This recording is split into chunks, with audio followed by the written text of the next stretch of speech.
So once Joey finally made his way to Longshank's room, I exhaled and leaned back and just kind of went, wow, I can't believe we've got to this point. I looked over to Mary Beth because I was going to tell her, well, I was excited and I could see that she was pissed off at me. I looked over to Kieran to tell him I was excited and I could see he was not. That leaves Justin. Justin was pissed, yeah. But I had to talk to somebody. And I said to him, man, you missed the fireworks. This was crazy. Joey flipped out and Justin was like, well, yeah, dude, I'd have flipped out too. I'd have fucked you up. And I'm like, huh? And he's like, seriously, dude, I'd have fucking attacked you. I'm like, for what? And he goes, dude, if you lied to me. And I said, Justin, I never lied to him. I never even got the chance to lie to him. I'm like, I was investigating with Kieran. And as Mary Beth will tell you, Joey's mind started working on itself because those pills were in wrappers. I explained to him that Joey was so worried about LSD, all it took was for me to say that these are not LSD. And he just scarfed him down. I said, Justin, I didn't hold him down and, force anything into his mouth, and I never even got the chance to lie to him. Now, I think Justin had figured out that I had committed to lying to him, and I was going to do it. Or else at least I say I was. The truth is, I don't know if I was. I don't know that I would ever be able to bring myself to do that. But that certainly was the plan. I can't lie about that. I can tell you this, it's not something that I wanted to do. I mean, it was something that haunted the fuck out of me the whole time. Because even if it works out for Joey, and the experiment that he's now just begun to embark on, even if everything goes right and he's happy in the end and there's, all the things that I think will happen, you never want to put that seed in someone's head that you lied to him. Now, I was banking on our friendship being enough that I was banking on the fact that he would look and see our situation and say, in normal everyday life, Chad, of course, would never lie to me. But I also know once that seed is there, and once trust is lost, typically it doesn't come back. But thankfully, I didn't have to lie to him. And that's what I was explaining to Justin. I did not have to lie to him. His own mind did the job on its own. It didn't take, me having to go that extra mile. And to be honest, I was happy as hell about that. I'm like, he's already wondering if he really has it in his system. He's wondering if I gave him something different, but I never told him that. So to that degree, I was kind of wondering if the experiment was proving itself. Because remember, the basis of the experiment is that the strongest emotion will dictate reality. That what you want, what you put into the universe, will actually come to fruition. I can tell you there was no stronger emotion than my emotion for not wanting to lie to Joey, even though I had committed to doing it.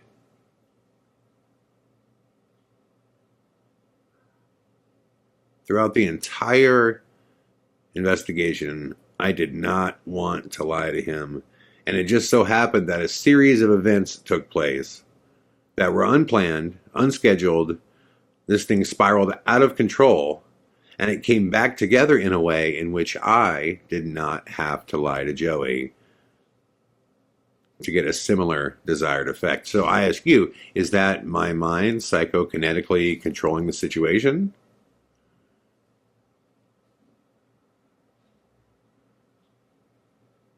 You know, did I put it out into the universe enough that things went, as I view them, out of control? But maybe they weren't out of control. Maybe things went the exact way that they had to go in order for me not to have to lie to Joey, which is ultimately what I wanted. I didn't want to lie to him, and it happened.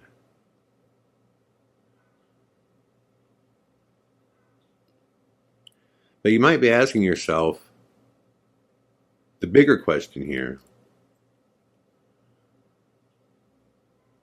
which is, why Joey? Why did I set up this entire investigation and involve all these people, and everybody, has their own thing that they're doing, but clearly there was a focus on Joey. So why would I do that?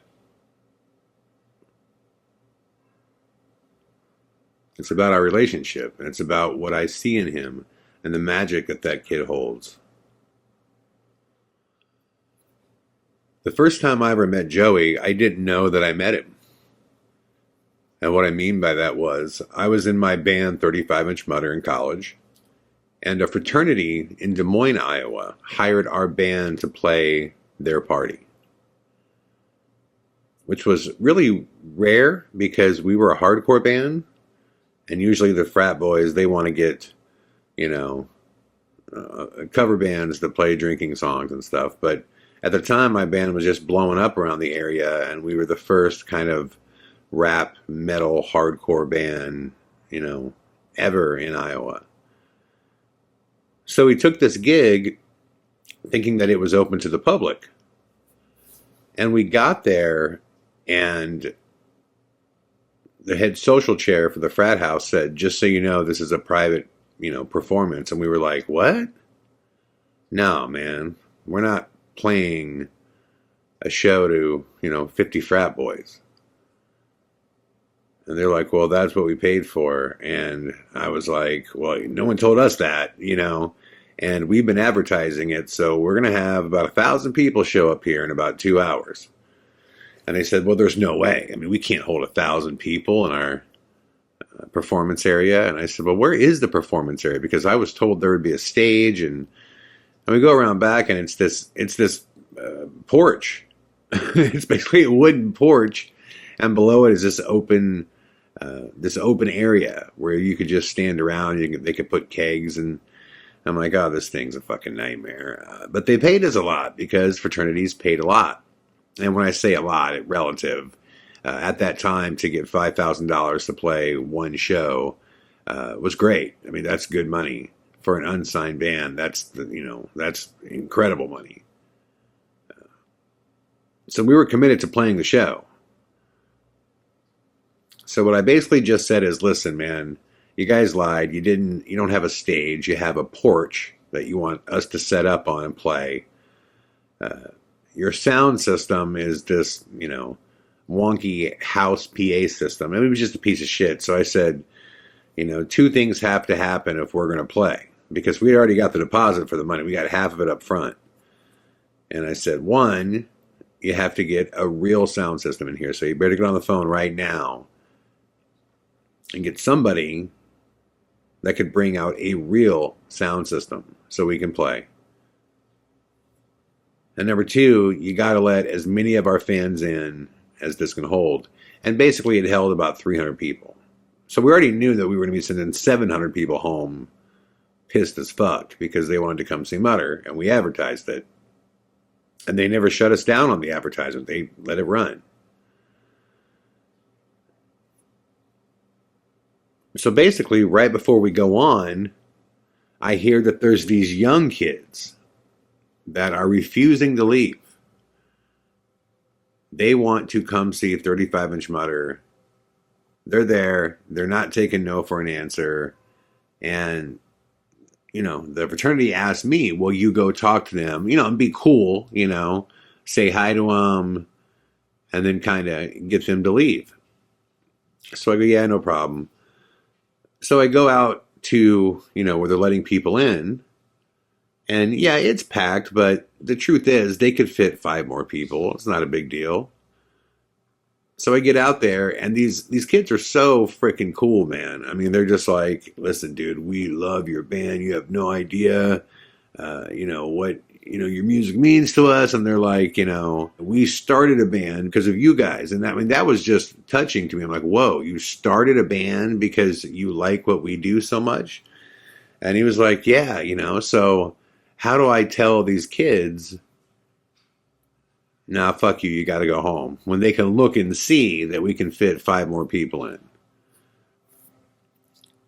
So rather than tell the fraternity, yeah, I got rid of them, I turn to the social chair and I say to him, you got to let these guys in. You want us to play, you got to let these guys in. There's room for 5 more. You could let them in. We'll cut it off after them, but I'm not sending these guys home. So they let them in.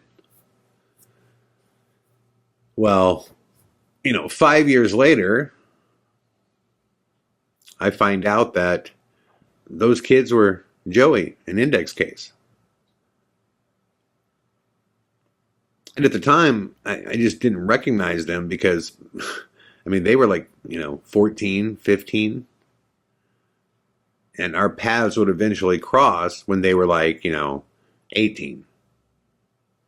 And to be completely honest, when I let them into the show, I was drunk and high as shit. So I I barely remember what, any of them looked like. But oddly enough, it was them. It was Joey, Josh, Jordan, Index Case. And you might be wondering, how did we meet up all those years later? Well, I didn't know their band that they started back then when I met them was Index Case. I just saw these 4 young kids that said we started a band, because of your band. Well, fast forward, like I said, 3 or 4 years, and 35 Inch Mutter had already been through the Hollywood rigmarole. We had done all of the showcasing, did all that stuff, and we had been broken up for about a year. And I started hearing rumblings about this band from Indianola, Iowa, that was playing shows without a bass player, just singer, guitar player, drummer. And they were actually starting to gain a following. Not huge, but, 20, 30, 40 people would come out and see them, which when you're just starting, that's actually a lot. I mean, trust me, most bands who start out, they're playing for the girlfriends. I mean, that's how it works. But so my singer, C-Bone, said, you got to check them out, man. I think they're pretty cool. And I got their demo. I did not get it. Initially, I just didn't get it. It was different. I mean, it was creative, and I could hear that. And there were some good hooks, but I didn't understand vocally what Joe was doing. It was this spoken word type of approach to vocals. He wasn't really singing, and you couldn't really call it rap. It really was kind of his own unique thing, which again, I like originality, but having never heard it before, I didn't get it. But I was talked into coming to see these guys.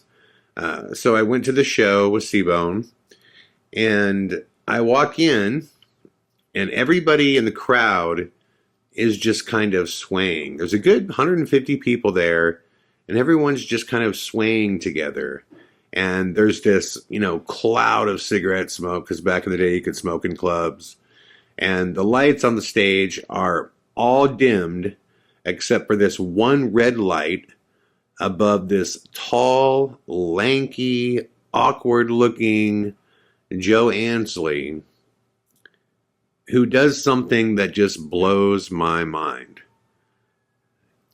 I mean, without moving, he has complete command of the audience. And I'm so glad I saw them live, because once I did, I got it. And not only did I get it, I saw a Magic and Joey that night that was unparalleled.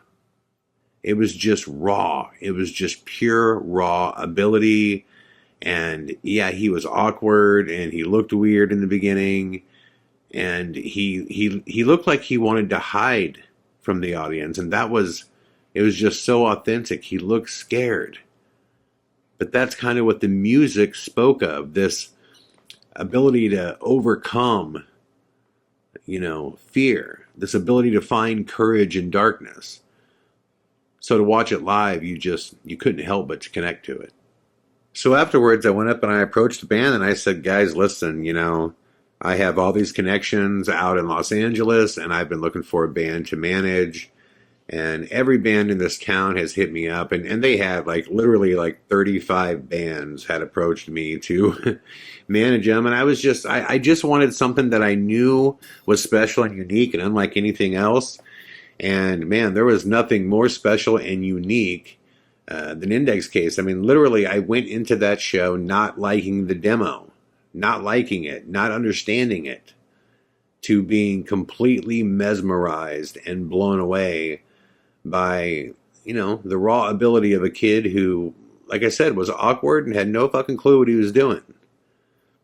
But I knew if I could just polish the corners a little bit, not too much. I didn't want to take too much away from these guys because there was, a magic there that, it's like lightning in a bottle, you don't want to do too much to it, but we needed things like a bass player, like a full band needed to be completed.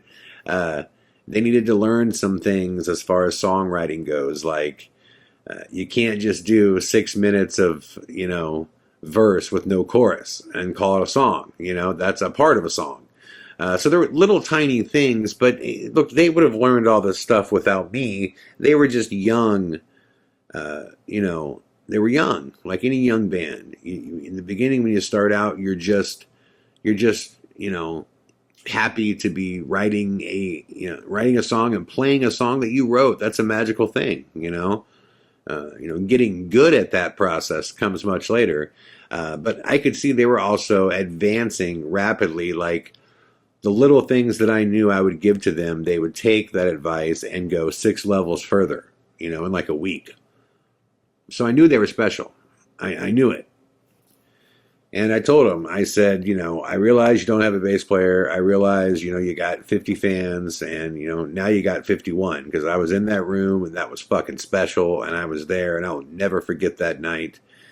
And this may seem really far away to you guys, but I believe I can get you a record deal if we can work together. And we did. We worked together for the next 3 years, in which I did get them a record deal. And not only a record deal, one of the last multi-million-dollar record deals that was ever given to a band. This was pre-MP3 burning. And throughout that time, Joey and I's relationship was extremely difficult. And the reason it was is because I am envious.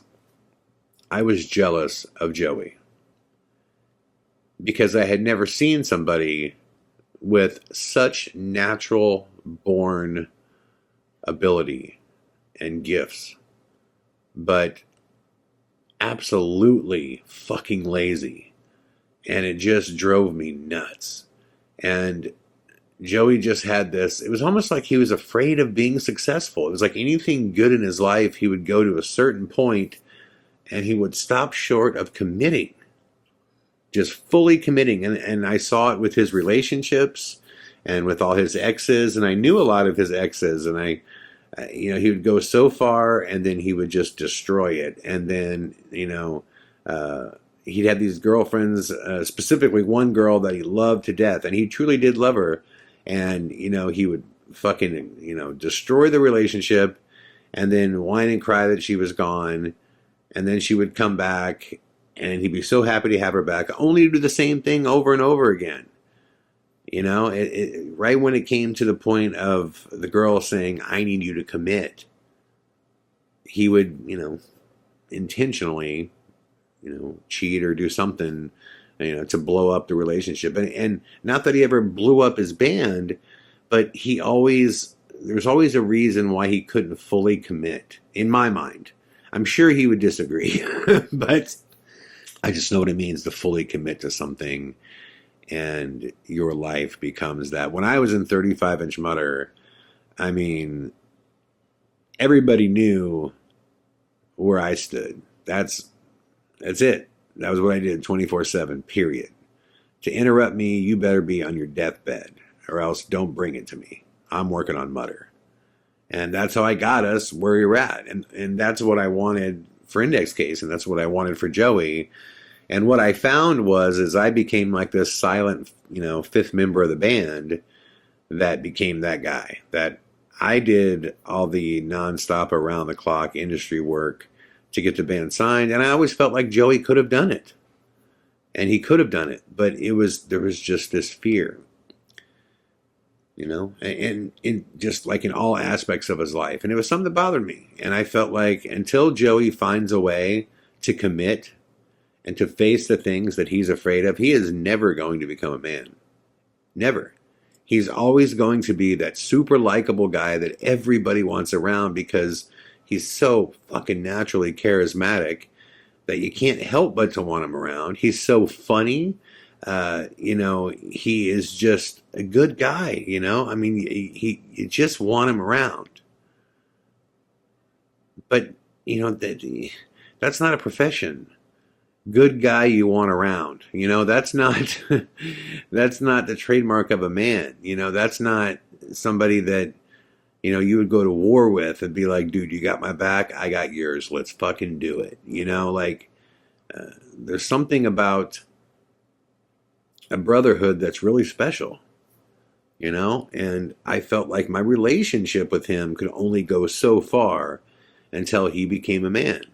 And I always looked at him like a little brother. I really did, because we have a lot of things that are similar about us. We have a lot of differences, but a lot of things that are similar. And I could, see a lot of myself in him.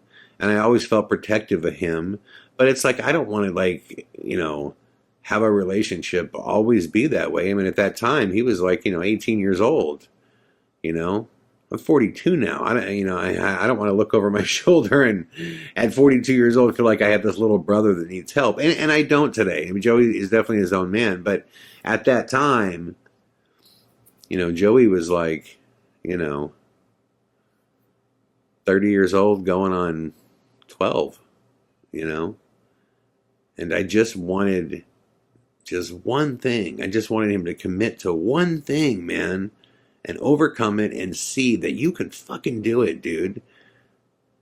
That instead of running away from that thing that you're scared of, if you take it on like a ram and just bash it, just lower your head and launch your frickin' horns into it and go through it, above it, around it, under it, just take it on. Once you do that, you will be unstoppable, man, because he has it, man. That thing that stars just have that makes you not even care about, their mistakes or their errors. I mean, he has it. He has it in spades. It's like that Keanu Reeves magic, It's like Keanu Reeves is a shitty actor and everybody knows it, but it doesn't matter because he has that thing. And he has it in spades, man. I have never seen women come on to him the way women come on to him. Like, it's crazy. It's crazy. And I know some dudes that are hitters, and I'm telling you that kid is an absolute chick and guy magnet. I mean, guys come on to him like he's a star, but he lacks star confidence, And it all comes from that fear that maybe he's not good enough yet. I've never, between Joey and Corey Taylor, to me, and Corey Taylor is a singer for Slipknot, and I was around both of them plenty. Joey has way more of a natural style and a natural sound that's his, a trademark thing that he does. Nobody on planet Earth does what Joey does, and it's special. Now, Corey Taylor is just a fantastic singer, but the difference between the two of them is Joey, I just saw it in him. Joey wondered if he could be a rock star. Corey Taylor knew he already fucking was one. And that was the difference. So when it just came to life and doing this experiment, I just wanted to see Joey overcome and go from being Joey to Joe Ansley. Not, yo, this is my little bro Joey. But my friend that I said, yo, this is Joe Ansley. I wanted that so bad. And that's why I was willing to go these lengths to try to get him to do this. Because I found a way through my own desires and my own need to, do this experiment to determine if it was me, my mind, all those years ago, was it my subconscious that drove that baseball out of the park when my father was watching? I could answer that question at the same time. Joey can help me, and I could put him in a position where he can help himself if he just follows me. And that's what this was all about in regard to Joey. Which I've never answered that question before. Many people have said to me, well, why did you go after Joey? And I always gave some shortcut. But that's everything I just told you, that's the truth. That is the truth. That is why I focused on him and put him in that position. And those are all the things that I thought about as I sat there looking at Joey through the monitor, in which I had never before seen fear on his face like I did there. I can tell you that was the most frightened he has ever been in his life. And that did not make me proud. That was not a good feeling. It was one of those moments where I was like, Chad, you do this. You get excited about something and you believe it's the right thing and you put everything into it. And it's why I have people around me to help me. It's why you have to have a team in life. There are things that you do good, and there are things that you do bad. And because of the nature of this experiment, nobody can know what I was planning on doing, so no one could kind of course correct me. There was all kinds of things that went through my mind as I stared at Joey. And none of them were good. I mean, you got to remember, Kieran's pissed. He feels misled. Justin is pissed because he doesn't even know what this whole thing is even about yet. He hasn't put one and one together to even realize if I have an ultimate plan. Mary Beth is rightfully so worried about Joey's health because I also never thought, I don't know Joey's health records. I don't know. Is he allergic to Soma? Can he handle a combination of, an opiate with Soma? I mean, I assume so, in the sense that this was like a 5 milligram hydrocodone. It was a 10 milligram. So it was strong, but it's not like, it's not like he's taking fentanyl, It's not like he's taking OxyContin. He's taking a short acting 3 to 4 hour, painkiller mixed with a drug that probably should be illegal, which is Soma, because it just takes you out of your mind, And I'm thinking, well, God, I know the chances of him having any kind of bad reaction to this medication, the chances are really low, but it could happen. And if it does, there was a long conversation as to whether or not we would have EMTs there, and I said no. I did not want them there because I just felt like that is a degree of safety. That is a security blanket, and I wanted to eliminate every security blanket. I wanted to take us to a place where the fear is warranted and it's real. All of these paranormal shows, they often create fake drama. Like when, it's like, I've seen this, and a million shows have done this, where it's like, we're doing a lockdown tonight. I'm in here and the door is locked. Well, unlock the door. I mean, I don't understand why that's a degree of fear. I mean, if the door is locked, you obviously have a key to get out the fucking thing. You're not going to take an axe to the door, to beat your way through it, And I'm not picking on anybody specifically. That's just part of television. Usually when you're working with a network, they're going to have safety requirements that you have to abide by in order to get insured. Well, this was an independent picture. We don't have to abide by anything unless I say we do.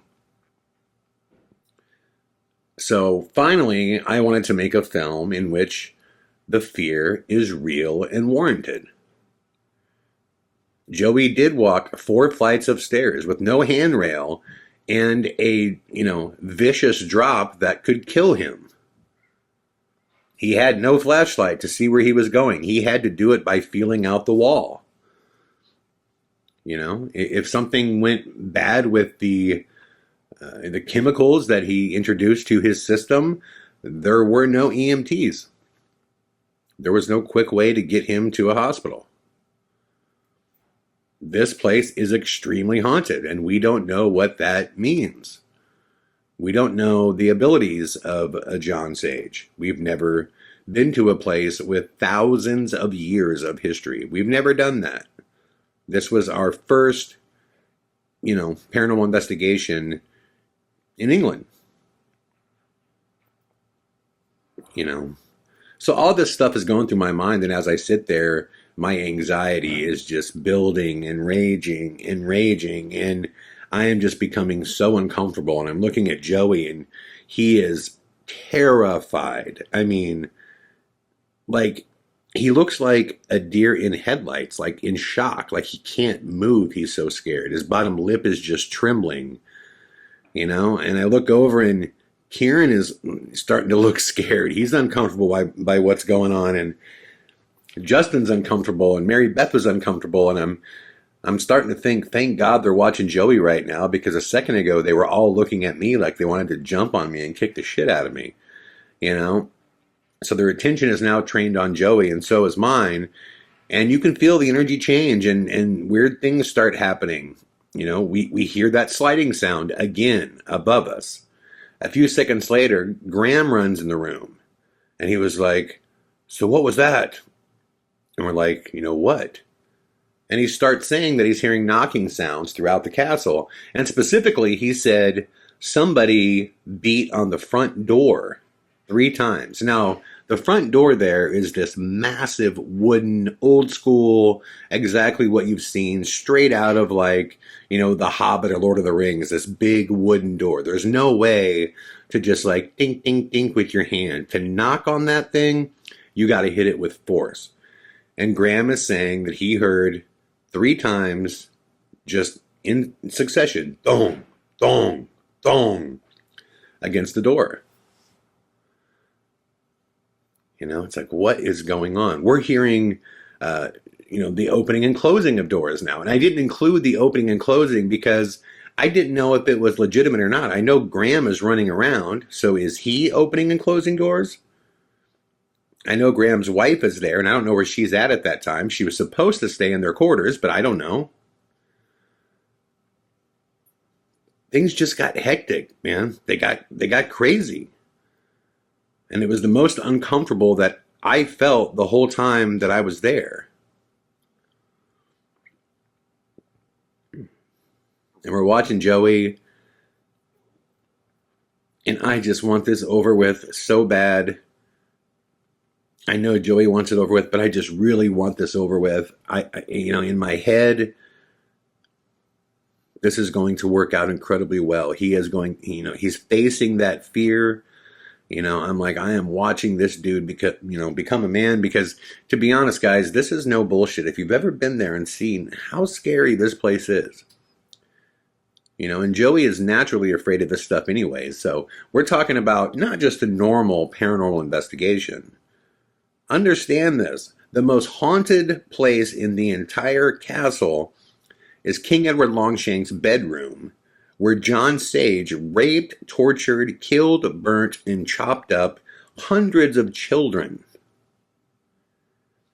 And Joey is the only person on planet Earth who has ever climbed those stairs without a radio, without a flashlight, without any way to communicate with anyone. And he went into that room, and now he has chemicals in his body in which he's ultimately not sure even what those chemicals are, and they are affecting his brain. His brain is not functioning normally. Different parts of his brain are now working.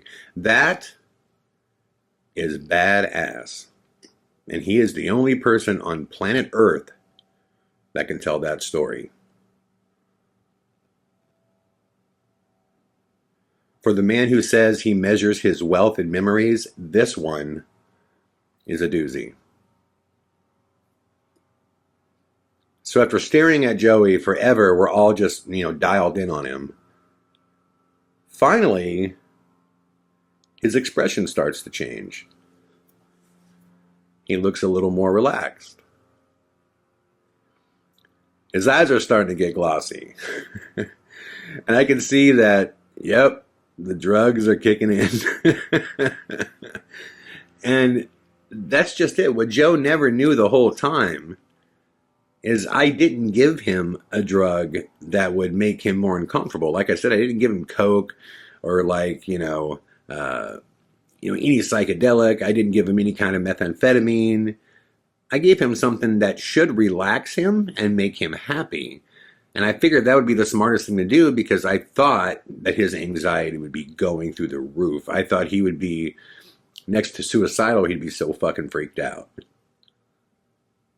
So finally, I could tell by his expression that these are kicking in.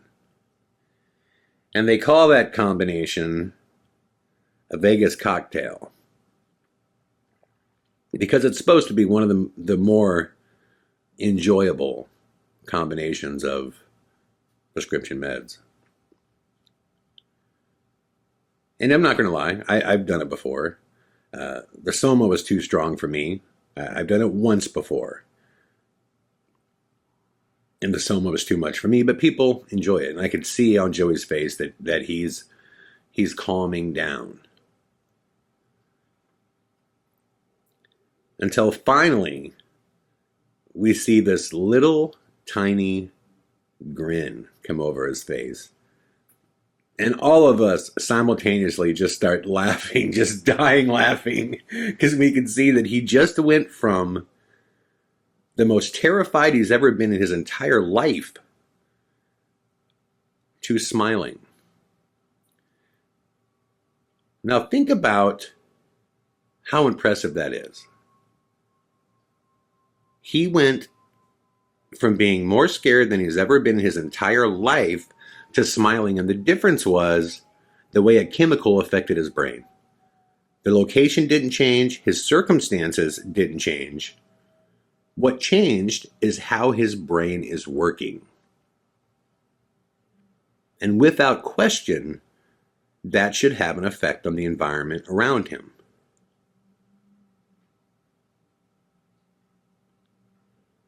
It's just amazing to me that's all of our emotions, everything that we experience in life, it's all chemical. It's all chemical. If your chemicals are balanced correctly, you'll experience things normally. If they're not, you can have, extreme happiness, or you can have extreme depression, and it's all chemical. It's all chemical.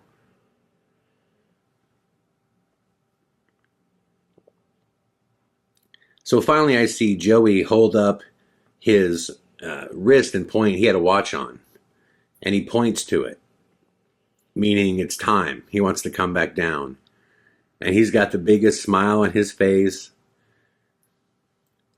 And man, I have never been so happy to have this thing over.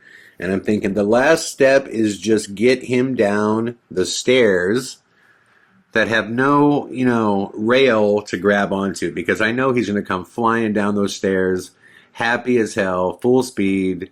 And I'm thinking, just get him down the stairs, please. Just get him down the stairs. So we have a camera set up that's, viewing the courtyard, and we have a camera in the room. But there is no camera on the stairway. So once I see him leaving the room, I'm just watching that courtyard, because if he were to fall off those stairs, we wouldn't be able to see him. He would just crush himself and die. I mean, I can't stress to you how far this drop was. So I'm sitting here just watching the courtyard going, please, come on, Joey. Come on, Joey. It reminded me of when astronauts come back into space and they hit that certain time where communication breaks and they got to go through the atmosphere and you won't see them until they just kind of pop through. That's what this was like. I'm just going, come on, Joey. Where you at? Where you at? Come on, Joey.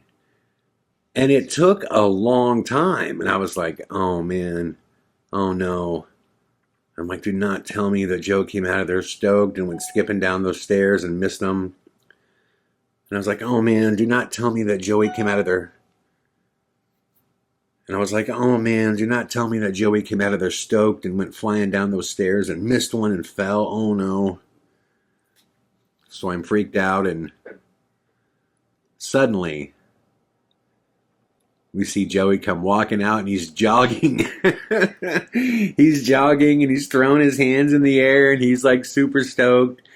And this happiness came over me, and I could not wait to see my little bro, Joey Ansley, come through that door as Joe Ansley.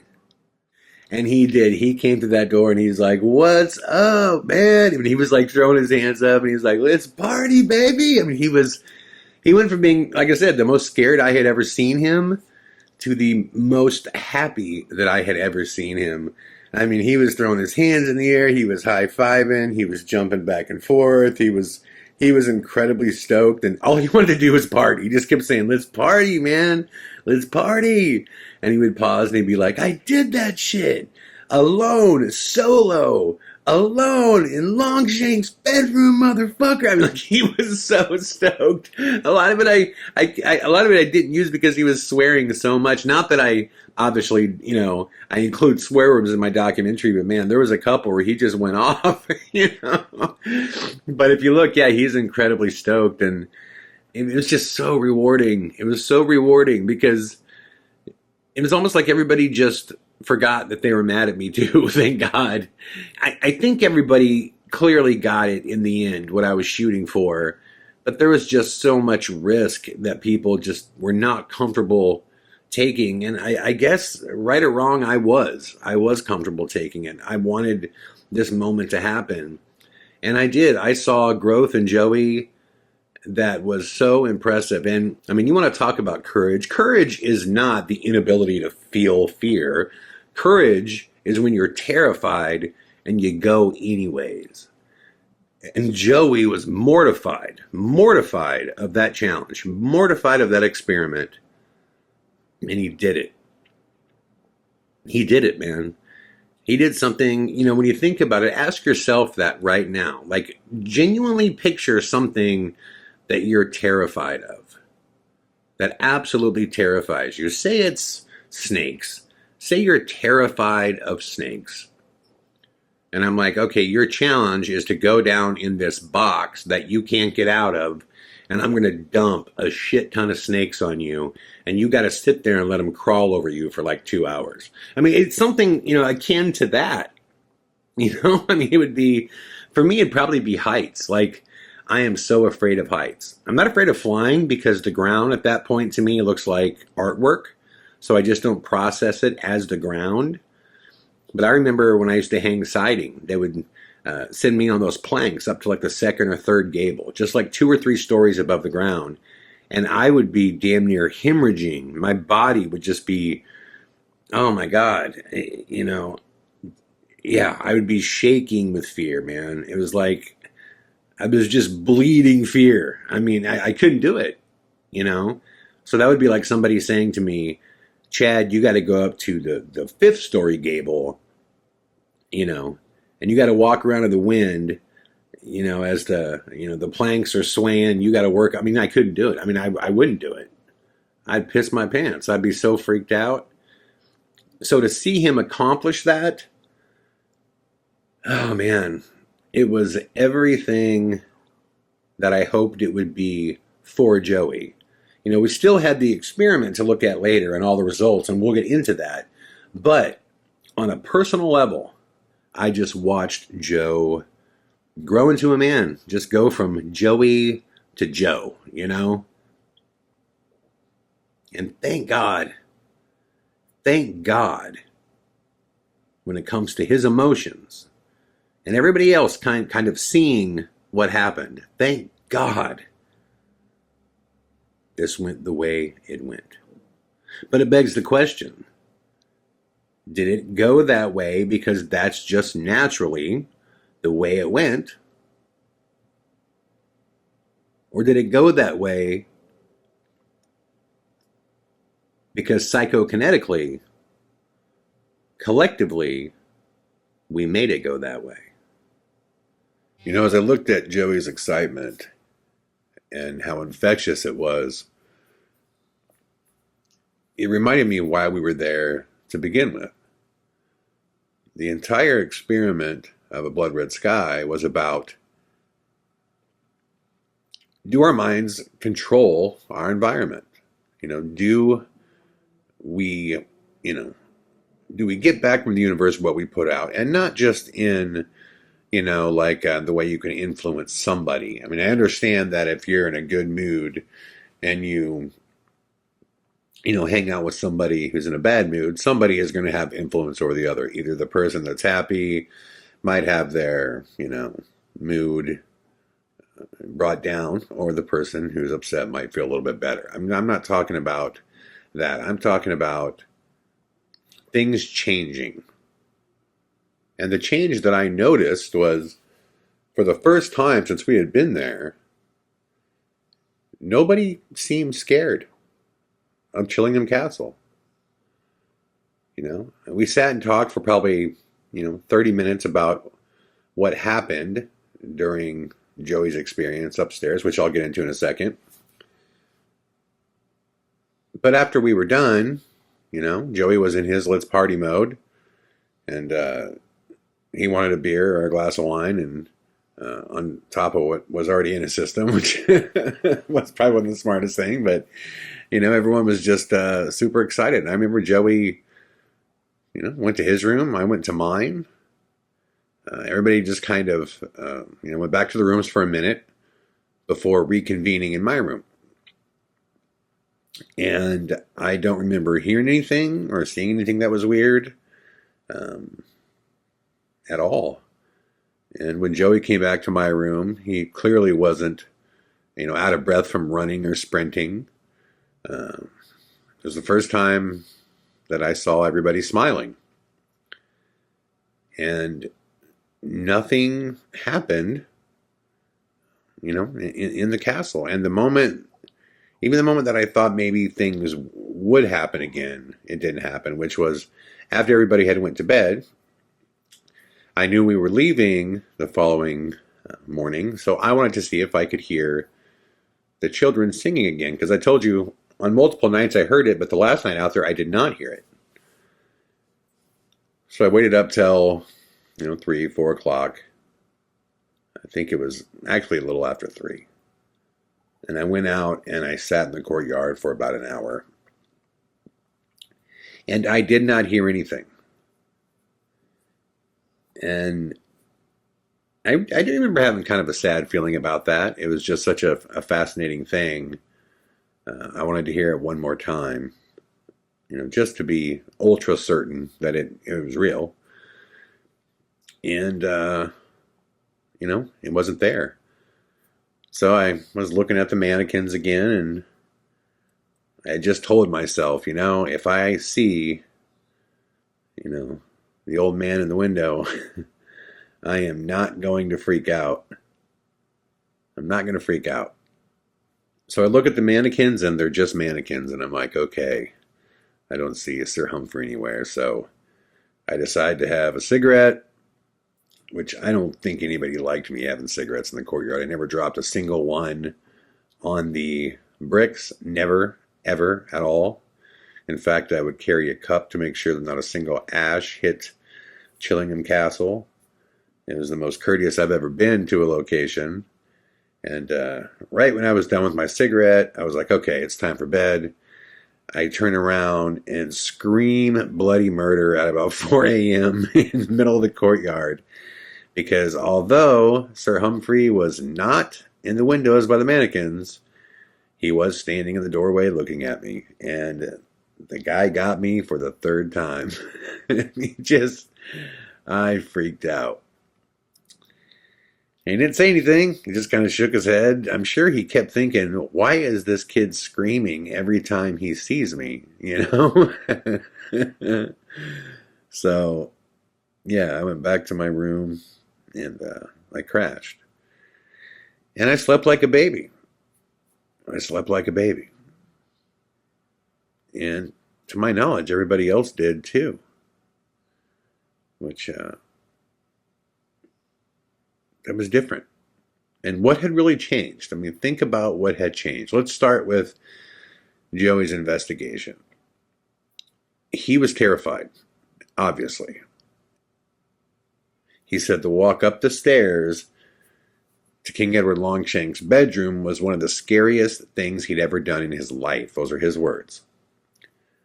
When he was in there, the bats were obviously swooping down, but he said he absolutely heard footsteps outside of the door, and they were coming towards him. So he said he can hear someone walking around like they were approaching the door.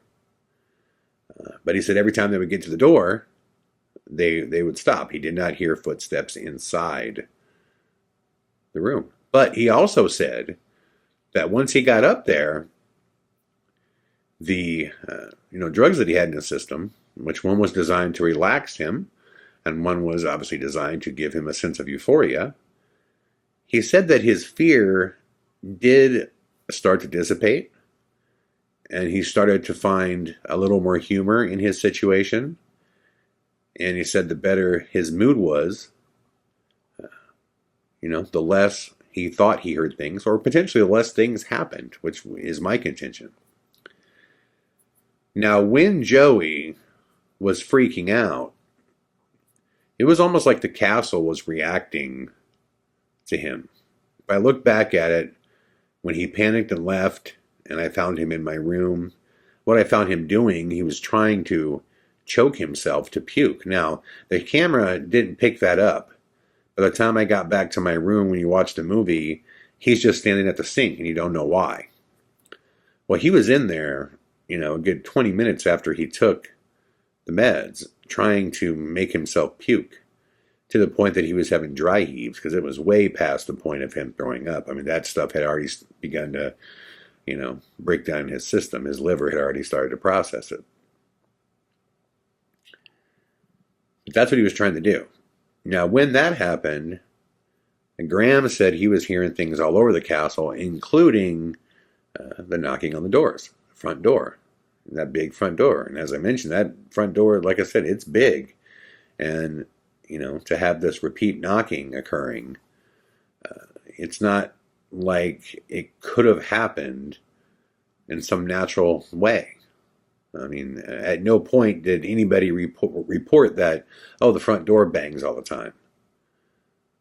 No, that seemed to be a direct response to Joey. At the same time that Joey's tension was growing, everybody's tension towards me seemed to ramp up too. I mean, Justin didn't want to talk to me. Mary Beth wanted to fight with me. Kieran was clearly disgusted with me. And now remember, although nobody knew the details, the exact details of what I was going to do with Joey, everybody did have a ballpark idea. I mean, maybe Kieran didn't know if I was going to actually give him any kind of, medication to take. He could have definitely thought that I was just fucking with him, which I maybe would have thought. But after I did it, we explained it. I explained it to him. I told him my reasoning, but it seemed like everybody had a very hard time. I don't want to say forgiving me, but just coping at that moment with what I had planned to do, even though they knew ballpark, not the details, but they had an idea of what I was going to do. But as Joey's anger and fear raised, not only did the castle begin to do weird things, like hearing, again, the sound above us, like things were rolling, that was heard again massively. Doors were opening and shutting everywhere. We heard that big time. You can see Kieran and I also talking about the rolling sound. I'm talking. He stops and he's like, "That came from above, right? Like above our head. It was higher up. I mean, it was really, really bizarre." And you could see in a clip there where Graham is, taking his fist and he's pounding it. He's explaining the pounding sounds, not only on the front door, but throughout the castle. So the castle did seem to mimic Joe. But everything also slowed down as Joe became more and more calm. And that became obvious to me. Like I said, when we were all sitting there laughing and enjoying the fact that Joey was back to Joey that we know, that my gamble seemingly worked in the sense that I was gambling on the fact that we were good enough friends that when it was over and he accomplished this, he would have such a sense of accomplishment that he would then understand my reason for wanting to push him so hard.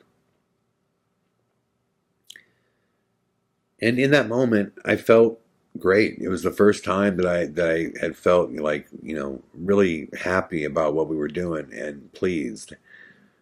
Just because I believed Joe would do it, and I believed that he would find an inner strength. And I think he would come away with that, with a memory that would last him forever. I truly believe in Joey's final days, he will remember what occurred at Chillingham Castle. And what's interesting, guys, is a decade later, after filming it's been almost a decade. I think it was 8 years ago. This past year, the entire backside of Joey's leg, he had tattooed with Chillingham Castle. The entire backside of his leg. And it's one of the sickest tattoos that I've ever seen. Now, consider the fact that for the better of a week, he hated every single second that he was there. Every single second that he was there, he hated. This was a place of misery for him. And now he has it on his body forever, covering the entire backside of one of his legs. And that wasn't because it wasn't special. It wasn't because he didn't overcome something very real. I mean, if you've ever been faced with real fear, I'm not talking about being startled. People get startled all the time. I get startled when I ghost hunt all the time. I'm talking about facing real fear, like shit yourself fear, like fight or flight fear. Man, it is a powerful, powerful emotion when you are truly, truly terrified. I've had many instances in my life where I've dealt with that, but I always think of one specifically, and it actually has nothing to do with the paranormal. I remember I'm deadly afraid of heights for whatever reason, deadly afraid. And on my 16th birthday, there was this Iowa State Fair, and this local carny came through, and the carnies are just, death traps waiting to happen. I would never ride carnival rides or anything like that. But one year they had bungee jumping. And every one of my friends, all my friends, they wanted to go bungee jumping. And one by one, they all did. They all did. And they sat there just riding my ass forever. Just making fun of me and making fun of me. And finally, I was like, you know what? The total jump took 10, 15 seconds before they're pretty much back down to the ground. I'm not going to stand here in front of my girlfriend and have, everybody tell me I'm such a chicken shit, So I did it. I paid like $100 and some to bungee jump. And I remember going up and I refused to look down because I'm like, once I look down, I'm going to flip out and I'm going to make him take this, it was this long basket that was on this crane and it would pull you up. And I was like, if I see the ground, they're going to take the arm down. I'm done. I'm going to crane this thing down and I'm out of here. So I get to where I think the top has got to be. I got to be getting close to the top. And I say to the guy, are we almost there? And he looks at me and he goes, oh no, not at all. I'm like, fuck, great. It's a great way to answer that. I go, how far are we? And he goes, We're almost halfway. And I'm just going, wow. Wow. I haven't even looked down, and just my natural spidey senses are telling me that I'm way off the ground. And this ended up actually being from 240 feet, 24 stories. That is a massive bungee jump. Usually they're around 12 stories, 14. This was almost like two bungee jumps. Like I said, it was on a crane. And I get to the top there. I still haven't looked down. And they have this light. It goes red, yellow, green, and then you're supposed to jump. And I told him, I said, can I jump backwards? And he said, backwards? Why? And I said, because if I have to look out into, the world and see, how much of the world I can see, I'm going to realize exactly how high I am up. At that time, I was facing them, and I can only see the inside of the basket. I said, I just want to step off it backwards. Is that okay? And he said, yeah. And right as I stepped out, in order to do that, I kind of had to stand on my toes at the end of the basket. And I made the mistake of looking down. It was just an automatic response, and I looked down, and I saw how far that was. And oh my God, was I scared. A bolt of fear went through me that I'm not lying when I say I think I might have pissed myself a little bit. I mean, I was that scared. I was terrified. Terrified. So I decided the only way for me to do this is to have somebody push me off. And the guy's like, what? And I'm like, listen, I need you to just shove me off because there's no way I'll do this. And he's like, legally, dude, I can't push you off this thing. And I go, listen, I need you to shove me off. Just two-hand me in the chest. I promise I won't sue you. And he's like, I can't do that, man. But what I can do is you can lean backwards and I can hold on to your belt.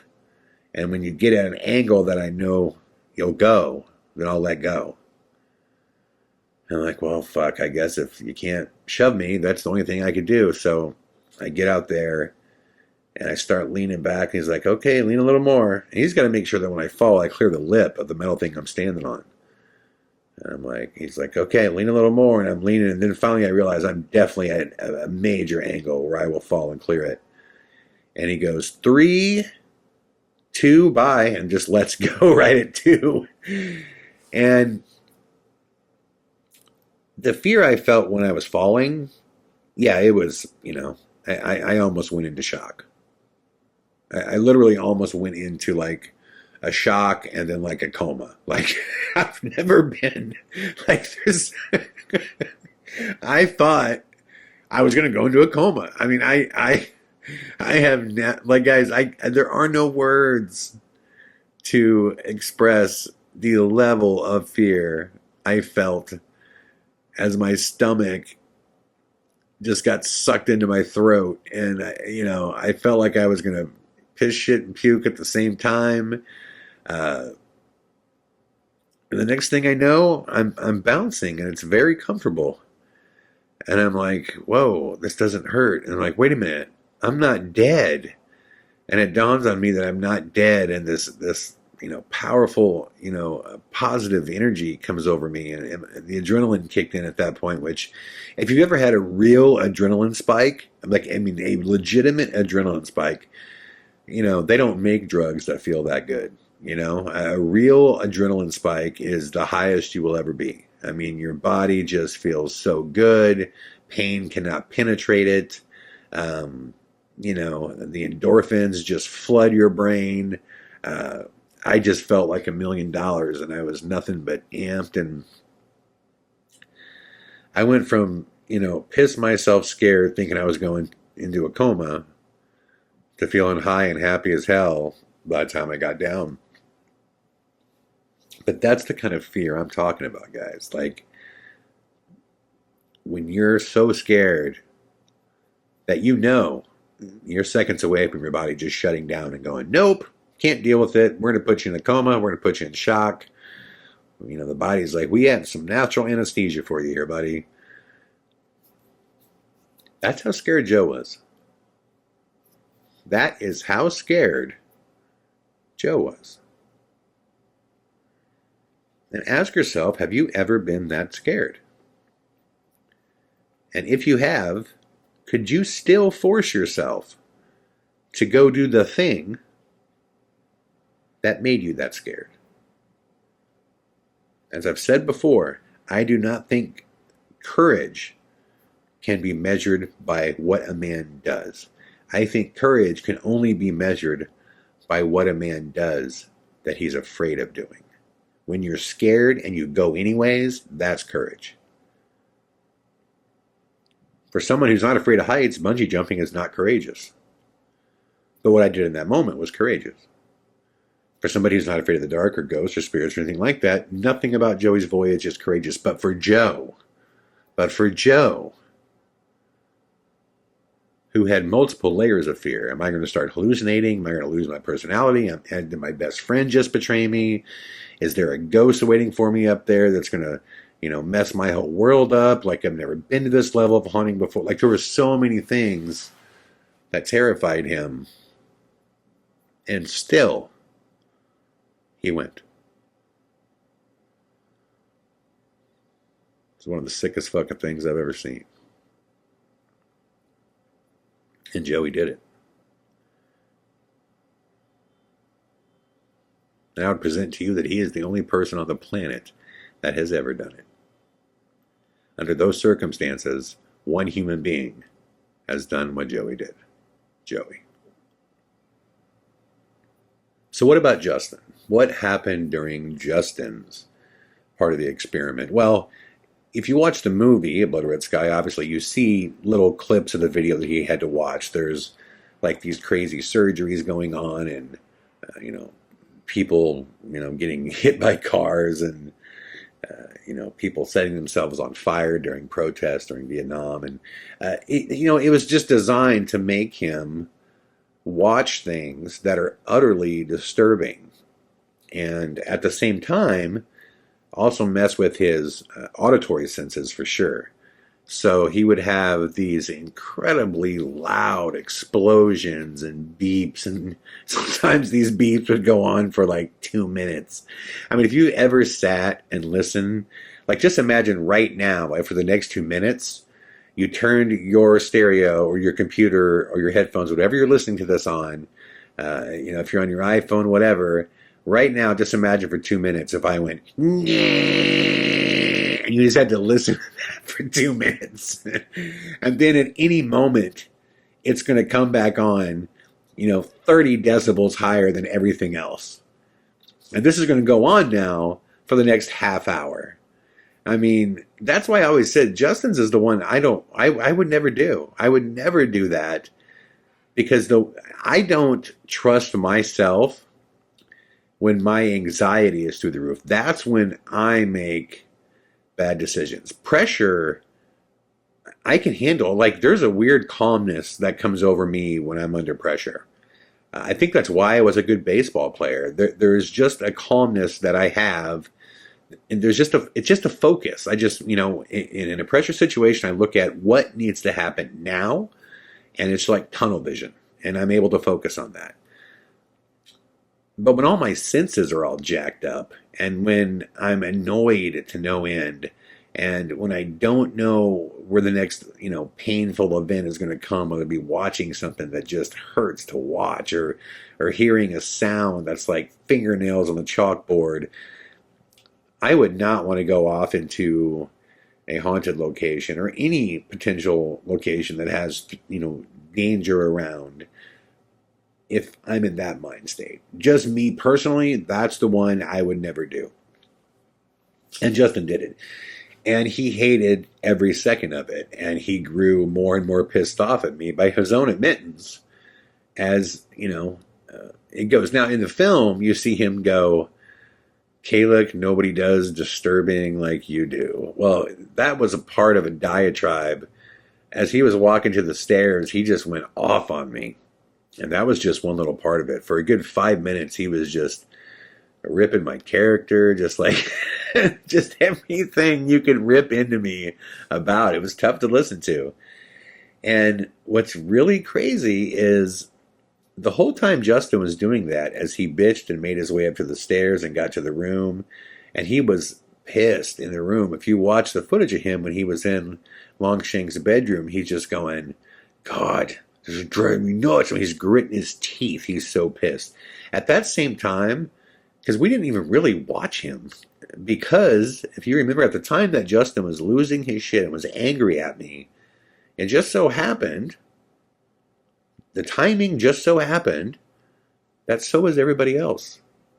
That was when Joey freaked out. That's when Joey tried to make himself puke. That's when Kieran got pissed off at me about, him, feeding him drugs and my desire to make him think he had LSD. That's when Mary Beth was pissed off at me. The same time that Justin lost it up in that room and started cursing me to death. Just so happened to be the same exact time when everybody else was cursing me to death. When everybody else was thinking Chad is a fucking monster. Same time. Is it just a coincidence? That up to that point, no one had, really vocally sparred with me besides Joey. Everybody else just kind of did what I asked. But in that moment, when Justin's emotions were, all over the place, when his anxiety was at, an absolute peak, everybody else's anxiety mirrored his. Everybody, man, I mean, like, if you could have felt the anger, it was the only time during the whole thing I wanted to hide, man. I just wanted to be like, listen, I could feel your fucking stares, everybody right now, Joey, Kieran, MB, I can feel your fucking stares. So stop staring at me. Y'all just yelled at me. Y'all told me why you're pissed. And I just wanted to I wanted to get out of there. It wasn't fun. I mean, I deserved it. Yeah, of course, 100%. It was set up where I totally deserved it. But that's the timing of it. I couldn't deny the timing of it. And then when Justin came down, right before Joey went up, there was only a minute or two that they crossed paths. Because Joey was like, if we're going to do this, let's do this now. And I'm like, I agree.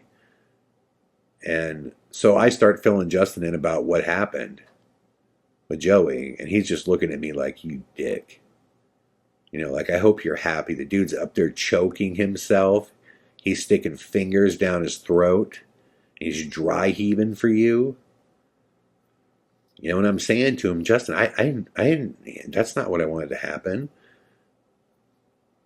And again, you see the next part of the conversation in the movie where he goes, well, I mean, what did you think was going to happen? I mean, of course he's pissed. Like, you lie to him and, tell him he's got LSD in his system after he told you. And I had to go, Justin, no, I didn't lie to him. I never had to. Admittedly, I was going to. But remember, the one thing that I put out in the universe is that I had, was secretly praying that there'd be a way to not tell him. But if it went down to it, and I had to straight up lie to him, I had made that commitment that I was going to do it. I said that, but I didn't want to. And the series of events just so happened that I didn't have to. That's what I said to Justin. I said, dude, stop. I did not lie to him. And he's like, you didn't. I'm like, no. And he's like, well, what's going on? And I explained the whole rapper thing. I go, dude, when I gave him the 2 pills, he just took them and smiled and hugged me. He was like, dude, I love you so much. Thank you. And I'm like, he was so happy that it wasn't going to be LSD that he just unwrapped them and took them. And then later on, his mind started working. He was like, hey, why were those in wrappers? I've been to, the pharmacist, and shit doesn't come in wrappers. Those were off the street. What did I actually take? Which he never asked me in the room. He never asked me.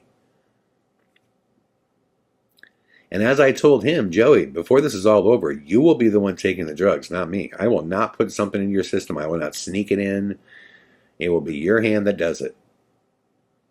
And it ended up being his hand. He took them. He never asked what they were. And then he went back into the HQ And he started thinking about those damn rappers, and that freaked him out. And that's when he practically accosted Mary Beth to get the truth. And I was just like, tell me. And she's like, Joey, I don't know. You got to talk to Chad. And he's going, tell me. She's like, I don't know. And he goes, he'd fucking do this. He would. And he like ran out of the room. So in two situations, what occurred 100%, like a direct match, what occurred throughout the entire castle was a mirror of the strongest emotion in the castle. Joey's being the strongest emotion, he was up there. Justin being the strongest emotion when he was up there. And I believe Joey and Justin, I mean, they just collided because they were actually similar. So what happened in the room with Justin? What happened during his investigation? Well, much like Joey, Justin's experience actually mirrored his emotions. You know, when Joey was up there, it started out crazy. He started hearing footsteps coming towards the door. He heard these knocking sounds. He said the bats are going crazy. And as his mood changed, as the relaxers that he took, the muscle relaxers, relaxed his muscles, and as the hydrocodone kicked in, his mood got better. Then everything around him stopped. Well, with Justin, nothing ever really stopped. He just said he was dive bombed by bats like crazy. And this is what's really interesting. Joey definitely had bats that were, coming down and flying by, but not like Justin. Those bats, for whatever reason, every few seconds, they were dive bombing Justin's head. And you see that in the footage to the point where he's like, he's squinting and he's pulling his hoodie down, and that was another thing too. Joey said he felt someone touch him on the top of the head. He felt someone put a hand on his head, like on top of his hoodie. He said he felt a hand on his head. Justin never felt that. Justin had bats dive bombing him non-stop, which drove him crazy. He had all kinds of technical difficulties too. His camera was completely charged when he went up to the room. Completely charged. Should have been good for 12 hours. We had extended life batteries. His camera actually got down to like 30 seconds before it was going to die. And he was freaking out about it. And he kept going, man, camera's dying. Man, I'm losing battery fast. Now, I've been in battery drain situations before in haunted locations. And what's really weird, in every battery drain situation that I've ever seen, and this is in 600 investigations, whenever it happens like that. Just, battery is dead. That's it. Battery is dead. Now, this was very different. His battery just so happened to start rapidly losing power, but almost like it was on a timer, or it knew that he had to be up there for 1 hour. And he kept checking it. He's like, oh man, it just jumped from 30% down to 18. Oh shit. Now it's down to 7. Man, I'm going to lose power. Like it literally started right when he got up there. And it started losing power like on a timer to freak him out. It was matching his anxiety. It was creating more anxiety. Again, he heard, like impact sounds, like bang, and things like that in the room too. Everything about his experience matched his situation. That's why you never see footage of him in that room relaxing. He's just getting more and more pissed and more uncomfortable. And that's the best way to basically describe his situation, is he was just completely uncomfortable. And the bats were, dive bombing him and increasing it. He knows pretty soon that the reason it's so important if the camera dies, it's not even for documentary, for the sake of documentation, because we do have CCTV cameras recording. We do have cameras on there that are going to, capture whatever's in the room. So like 3 of them set up so we can see him. Now, the reason the camera is so important is because I did not let anybody have a flashlight. So the only light he has is that camera. So if that goes off, before his investigation time is over, he has to walk those winding stairs with no guardrail. Remember that. There is no guardrail on the inside, and if you fall, you're falling 4 stories to concrete. And that freaked everybody out. Everybody was freaked out about that from the jump. Everyone. So he knew, like, this is going to be a bad situation. A bad, bad situation. That light goes out. So he actually ended up leaving his investigation a few minutes early, literally like 2 or 3 minutes early, because he's looking at his timer and he's like, okay, this thing has 60 seconds left. I'm out of here, dude. And right before he left, there was this loud bang. And admittedly, the only kind of like effect that I did in the film is I had it where like he ran down the stairs really fast to get back to him. He didn't run down the stairs. He couldn't have ran down the stairs. That was more me just making a moment of brevity, a little comedy. But yeah, no one could run down those stairs. I mean, with the flashlight, you could not run down those stairs. You would be a fool. You had to walk really slow. And you had to make sure you had your footing because, like I said, one wrong one wrong misplacement of your foot, if you fall down those stairs, you're fucked. So he made it back to the room. Yeah, and that's when he walked in, that's when Joey was pacing, and he looked at the room like, what's going on here? Like, why does everybody look pissed off? Why is Joey pacing and not talking to me? Why did he grab his camera and just bounce out without saying a word? It was crazy. So with Joey and with Justin, their experience in the room, what occurred for them, again, was an exact mirror reflection of their emotions. Exact. They got exactly what they gave off. Exactly. And what may be the most fascinating experiment to me was actually Mary Beth's. Remember, she had sleep deprivation. And man, she became bitter beans, man, without sleep. And I don't blame her, man. I mean, have you ever really been sleep deprived? I mean, I've had some editing sessions where I'll rip like a 48-hour editing session without sleep. And that's about the maximum I can go before I start fucking hallucinating, man. I mean, and I don't do that anymore. When I was younger, I could do it. But it's been a while. I can go now about 24 to maybe 30 hours maximum before I need to get some rest. I mean, when you get older, you don't have the same, the same constitution anymore. Like your body needs rest. It needs water. You got to go to the bathroom. You got to have food. You got to have those things. So when you start talking about someone sleeping 3 hours over the course of 72 hours, the only thing they're going to want is a bed. That's it. Now let's think back in the film. During Mary Beth's investigation, she went to, John Sage's dungeon. And if you watch the documentary, exactly what you see is what occurred, despite the fact that she provoked harder than anyone. And I accentuate that by showing in the one scene where she starts provoking, hard, and I bleep out all the cuss words.